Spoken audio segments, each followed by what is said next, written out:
Assalamu alaikum dear students. Today our topic is state function and internal energy. हमने इससे पहले system boundary को discuss किया था। आज देखते हैं स्टेट क्या होती है। State of system. फ़र्ज़ करें ये हमारे पास एक बीकर है और इस बीकर का जो टेम्परेचर है वो 25 सेंटीग्रेड है। जब हमने इसको हीट किया, इसका पहले टेम्परेचर था 25 सेंटीग्रेड और जब इसको हमने हीट किया इसका टेम्परेचर हो गया 30 सेंटीग्रेड। इसको हीट करने से पहले जो इसकी कंडीशन थी उसको हम कहते हैं इनिशियल स्टेट, और हीट करने के बाद जो इसकी टेम्परेचर में वेरिएशन आएगी वो उसकी होगी फाइनल स्टेट। अब देखते हैं स्टेट होती क्या है। स्टेट को डिफ़ाइन करते हैं। स्टेट का वैसे मीनिंग होता है कंडीशन या हालत, और ये रियासत के मानों में इस्तेमाल होती है, लेकिन यहाँ ये स्टेट माने में सिर्फ कंडीशन के मानों में इस्तेमाल हो रही है। कंडीशन ऑफ सिस्टम, एक सिस्टम की क्या कंडीशन है, इसको डिफ़ाइन किस तरह से करेंगे। The condition of a system is called state of the system. इसकी एग्जांपल क्या हो सकती हैं। Temperature, pressure, volume, enthalpy. किसी ये फॉर एग्जांपल एक सिस्टम था, ये बीकर के अंदर जो कंटेंट है वो इसका सिस्टम है, और ये बीकर की दीवारें ये इसकी बाउंड्री हैं, और इसके बाहर वाला जो इन्वायरमेंट है वो क्या है। बीकर के बाहर वाला इन्वायरमेंट वो इसका सराउंडिंग। अब इस बीकर का जो सिस्टम है उसका जो temperature, pressure, volume and enthalpy, इसको हम कहेंगे इसकी स्टेट। अब इसकी दो टाइप्स होती हैं, एक होती है इनिशियल स्टेट और दूसरी होती है फाइनल स्टेट। इनिशियल स्टेट वो होती है the condition of system, the initial condition of system before change is called initial state. इसको हम रिप्रेजेंट करते हैं T1 एंड V1। और फॉर एग्ज़ाम्पल जब हमने इसको टेम्परेचर इस बीकर को हीट किया था, हीट करने से पहले इसका टेम्परेचर था 25 सेंटीग्रेड। 25 सेंटीग्रेड इसकी इनिशियल स्टेट थी। जब इसको हमने हीट किया और इसका टेम्परेचर इंक्रीज़ हो गया 30 सेंटीग्रेड। 30 सेंटीग्रेड है इसकी है फाइनल स्टेट। जो चेंज आने के बाद जो कंडीशन होती है किसी सिस्टम की उसको हम कहते हैं फाइनल स्टेट, और इसको रिप्रेजेंट करते हैं हम अगर टेम्परेचर T2 एंड V1, ये इसकी एग्ज़ाम्पल हैं। अब अगर हमने इस स्टेट के अंदर अगर हमने इसकी चेंज इन स्टेट को फाइंड करना हो, तो चेंज इन स्टेट को फाइंड करने के लिए हम क्या करेंगे कि जो लार्जर क्वांटिटी है, जो फाइनल स्टेट है, उसमें से हम इनिशियल स्टेट को माइनस कर देंगे, और इस चेंज इन स्टेट को हम डिफ़ाइन किस तरह से करेंगे। The final state minus initial state is called change in state. इसका जो फार्मूला है वो है change in state is equal to final state minus initial state. अगर फॉर एग्ज़ाम्पल हमने टेम्परेचर में से चेंज इन टेम्परेचर फाइंड करना हो या डेल्टा T, तो इसको हम मालूम करेंगे final temperature minus initial temperature. इसी तरह अगर हमने वॉल्यूम में फाइंड करना हो तो delta V is equal to final volume minus initial volume. जिस तरह से हमने अभी बीकर को हीट किया था, बीकर को हीट करने से पहले उसका टेम्परेचर था 25 सेंटीग्रेड। वो उसकी है इनिशियल स्टेट, ये इनिशियल टेम्परेचर, और जब हीट करने से के बाद उसका टेम्परेचर जो इंक्रीज़ हुआ वो है 30 centigrade. So 30 minus 25 is equal to 5। तो हम कहेंगे इसकी चेंज इन टेम्परेचर, ये चेंज इन स्टेट, वो बराबर है 5। अच्छा, अब इसके बाद होती है एक टर्मिनोलॉजी इस्तेमाल होती है इन थर्मोकेमिस्ट्री के अंदर, स्टेट फंक्शन। स्टेट फंक्शन एक मैक्रोस्कोपिक प्रॉपर्टी है किसी भी सिस्टम की। Macroscopic property of it is a macroscopic property of a system which has some definite value for initial state and final state, and which is independent of the path adopted to bring about change। इसके state function एक term इस्तेमाल होती है state function और एक होती है path function. जो स्टेट फंक्शन होता है ये जो पाथ होता है उस पर डिपेंड नहीं करती। जो पाथ फंक्शन होता है वो पाथ पे डिपेंड, जो क्वांटिटी स्टेट फंक्शन होती हैं वो पाथ पे डिपेंड नहीं करती, और जो पाथ फंक्शन होते हैं वो पाथ पे डिपेंड करती हैं। अब इसको रिप्रेजेंट हम करते हैं कैपिटल लेटर से, और इसको अगर हमें मालूम करना हो तो इसको हम मालूम करते हैं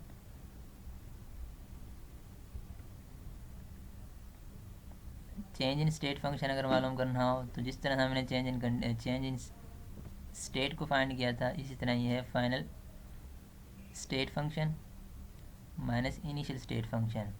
जिस तरह से वॉल्यूम एक स्टेट फंक्शन है, उसको में डेल्टा वी को मालूम करना हो तो पहले final volume minus initial volume, इस तरह से हम इसको फाइंड कर लेंगे। फिर उसके बाद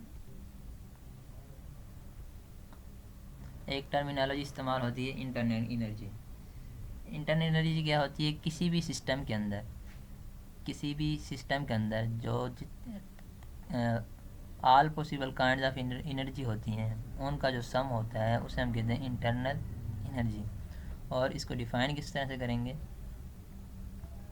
the sum of all possible kind of energies of particles mean atoms, ions and molecules contained in a system is called internal energy. The sum of all possible kinds of energies of particles, atoms, ions and molecules contained in a system is called internal energy. किसी भी system के अंदर जो atoms हैं, ions हैं, जितने भी particles हैं, उनके अंदर जो एनर्जीज़ का जो सम है वो बराबर होता है इंटरनल एनर्जी के। और इसके अंदर मोस्टली जो इंटरनल एनर्जी के अंदर हम देखते हैं kinetic energy plus potential energy. और इस इंटरनल एनर्जी को हम रिप्रेजेंट करते हैं कैपिटल ई से। और इसके अंदर देखते हैं काइनेटिक एनर्जी। जो काइनेटिक एनर्जी होती है ये होती है ड्यू टू मोशन, और ये रिलेटेड होती है तीन तरह की मोशन से। एक होती है ट्रांसलेशन मोशन, और दूसरी वाइब्रेशनल मोशन, और तीसरी होती है रोटेशनल मोशन। फॉर एग्ज़ाम्पल ये एक हीलियम मालिक्यूल है, ये किसी के साथ बॉन्डिंग नहीं करता, ये नोबल गैस है। तो ये शो कर रहा है ट्रांसलेशनल मोशन। इसी तरह ये हाइड्रोजन मोशन है, हाइड्रोजन मालिक्यूल है, ये एक डायटामिक मालिक्यूल है हाइड्रोजन। तो इसके मालिक्यूल के दरमियान ये अब फ्रीली मूव नहीं कर सकता, क्योंकि इसके दरमियान क्या आ गया है? Chemical bond. ये अब इस फॉर्म में है, ये एक हाइड्रोजन,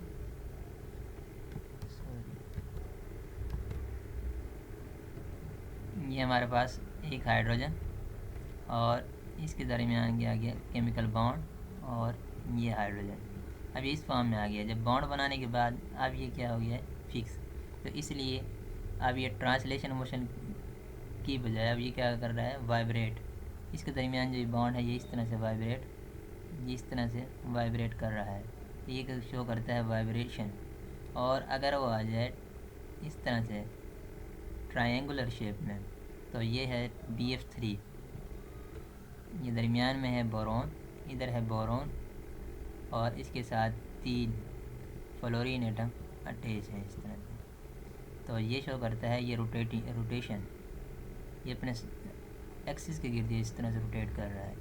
ये है रोटेशन मोशन, इस तरह से गर्दिश शो कर रहा है जी।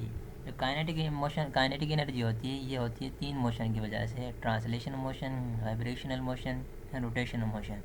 जब भी हम मालिक्यूल्स के अंदर देखते हैं तो जो ट्रांसलेशन मोशन है ये उसके अंदर हमने देखा हीलियम को, और जो वाइब्रेशन मोशन की एग्जांपल के तौर पे हाइड्रोजन मालिक्यूल, डायटोमिक मालिक्यूल, और रोटेशनल मोशन में BF3 जी। फिर उसके बाद होती है पोटेंशियल एनर्जी। पोटेंशियल एनर्जी जो हम बात करते हैं केमिस्ट्री के अंदर, वो हम देखते हैं जो एटम्स हैं उनके दरमियान जो फोर्सेस हैं, जो उनके दरमियान केमिकल बॉन्ड है, उनकी वजह से होती है उनके दरमियान पोटेंशियल एनर्जी। फॉर एग्ज़ाम्पल ये एक हाइड्रोजन है और ये भी हाइड्रोजन है, इनके दरमियान एक केमिकल बॉन्ड, इस जो केमिकल बॉन्ड है इनके दरमियान है कोवलेंट बॉन्ड। ये जो पोटेंशियल एनर्जी है ये होती है, एक तो होती है इंट्रामॉलिक्यूलर फोर्सेस। इंट्रामॉलिक्यूलर फोर्सेस या दूसरे लफ्ज़ों में chemical bond. Intra mean with in the molecule, with in, और इंटर का मतलब होता है बिटवीन। यहाँ एटम्स के दरमियान जो फोर्सेस हैं वो हैं इंट्रामॉलिक्यूलर फोर्सेस, और इसकी एग्जांपल है कोवलेंट बॉन्ड जो कि हाइड्रोजन की तौर पर एग्जांपल है। और दूसरे देखते हैं हम इंटरमॉलिक्यूलर फोर्सेस, जो मालिक्यूल के दरमियान फोर्सेस होती हैं उन्हें हम कहते हैं इंटरमॉलिक्यूलर फोर्सेस। फॉर एग्ज़ाम्पल ये HCl है और इसने बॉन्ड बनाया हुआ है HCl से। ये HCl एक मालिक्यूल है और इनके दरमियान जो फोर्सेस हैं इन्हें कहेंगे इंटरमॉलिक्यूलर फोर्सेस। इंटरनल एनर्जी के रिलेटेड, इंटरनल एनर्जी एक स्टेट फंक्शन है और इसकी इंटरनल एनर्जी को, किसी भी सिस्टम की इंटरनल एनर्जी को हम डिटरमाइन नहीं कर सकते, लेकिन जो चेंज इन इंटरनल एनर्जी है उसको हम इजीली फाइंड कर सकते हैं। डेल्टा E को हम फाइंड कर सकते हैं लेकिन E को फाइंड नहीं कर सकते। इसको हम फाइंड करते हैं चेंज इन इंटरनल एनर्जी को बाई फाइनल में से जो ज़्यादा होती है, फाइनल में से इनिशियल को माइनस करके हम इंटरनल एनर्जी को इजीली फाइंड कर सकते हैं।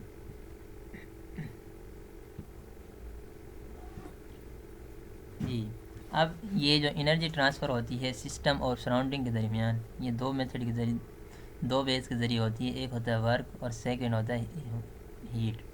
Work and heat. पहले देखते हैं हम हीट। हीट क्या है? Transfer of energy,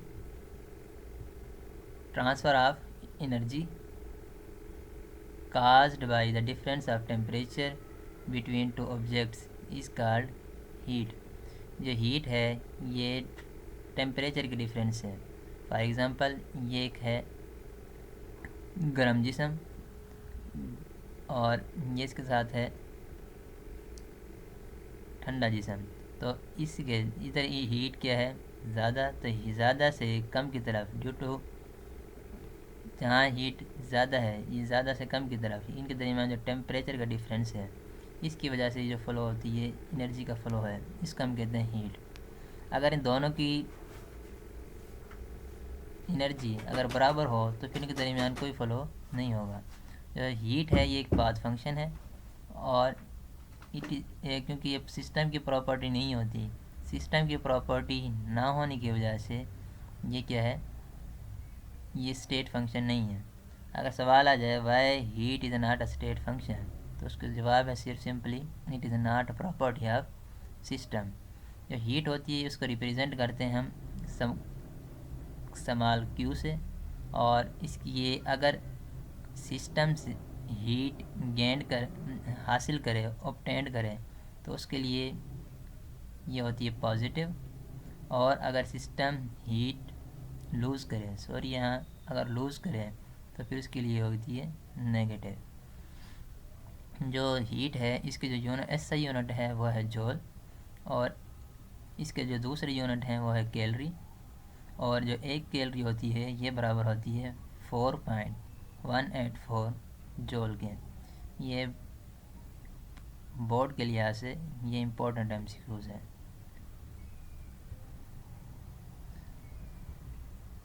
ji, heat के बाद जो दूसरी टर्मिनोलॉजी होती है वो है वर्क। वर्क क्या है? Work is the product of force and distance. Force और डिस्टेंस का जो हासिल ज़रब है उसको हम कहते हैं वर्क। वर्क भी एक पाथ फंक्शन है, ये पाथ फंक्शन है, ये स्टेट फंक्शन, ये भी हीट की तरह प्रॉपर्टी ऑफ सिस्टम नहीं है, सिस्टम की प्रॉपर्टी नहीं है, तो लिहाजा ये स्टेट फंक्शन नहीं है। और जो वर्क होता है इसको हम W से रिप्रेजेंट करते हैं, और अगर work is done by the system, अगर सिस्टम वर्क करे तो फिर उसे हम कहते हैं वो होता है पॉजिटिव, अगर सिस्टम पर वर्क हो, work is done on the system, तो फिर ये होता है नेगेटिव। लेकिन जब आप फिज़िक्स में जाएंगे यही कन्वेंशन उलट हो जाएंगी। उधर क्या है, work is done by the system negative, और work is done on the system ये पॉजिटिव। लेकिन आपने जब केमिस्ट्री के अंदर न्यूमेरिकल करने हैं तो आपने work is done on the system को नेगेटिव और work is done by the system को पॉजिटिव। तो वर्क है इसका ऐसा यूनिट है वो भी एनर्जी की तरह जूल, इसके जो दूसरे यूनिट हैं वो है अर्जिस, और एक अर्ज बराबर होता है 10⁻⁻7 जूल के। अब केमिस्ट्री के अंदर हमने जब केमिकल वर्क की बात करनी है, यहाँ वर्क से मुराद केमिकल वर्क है। Chemical work mean for example ये हमारे पास एक फ्लास्क है, फ्लास्क के अंदर पहले कैल्शियम कार्बोनेट था, कैल्शियम कार्बोनेट के अंदर कैल्शियम कार्बोनेट और HCl को जब मिक्स किया है तो ये इधर इसका वॉल्यूम था V1 और ये इसका वॉल्यूम है V2, और ये पहले इसका वॉल्यूम था V1। पहले इसके दरमियान जब हमने पहले HCl था, डाइल्यूट HCl, उसके दरमियान जब हमने कैल्शियम कार्बोनेट को डाला है, कैल्शियम कार्बोनेट के कैल्शियम कार्बोनेट और HCl इनके रिएक्शन के दौरान कैल्शियम क्लोराइड, कार्बन डाइऑक्साइड और वाटर मॉलिक्यूल ये प्रोड्यूस हुए। अब कार्बन डाइऑक्साइड एक गैस है, और जब इस गैस ने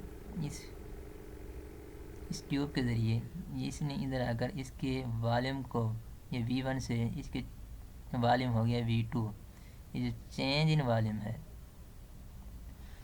ये होगा डेल्टा V। अब ये जो वर्क का फार्मूला है वो है F ज़रब डिस्टेंस, फोर्स ज़रब डिस्टेंस। यहाँ जो डिस्टेंस से मुराद है वो चेंज इन वॉल्यूम, जो चेंज इन वॉल्यूम है वो है डेल्टा V, और जो यहाँ प्रेशर फोर्स अप्लाई होन, फोर्स से मुराद प्रेशर है, क्योंकि ये work is done by the system हुआ है इसलिए क्या है negative. Work is done by the system, ये सिस्टम ने वर्क किया है इसलिए इसका वर्क जो है वो है नेगेटिव। इसलिए इसके वर्क के साथ हमने नेगेटिव का साइन यूज़ करना है। सॉरी, इधर है work is done on the system, क्योंकि सिस्टम पर वर्क हुआ है, सिस्टम पर जब वर्क होगा ये होगा नेगेटिव।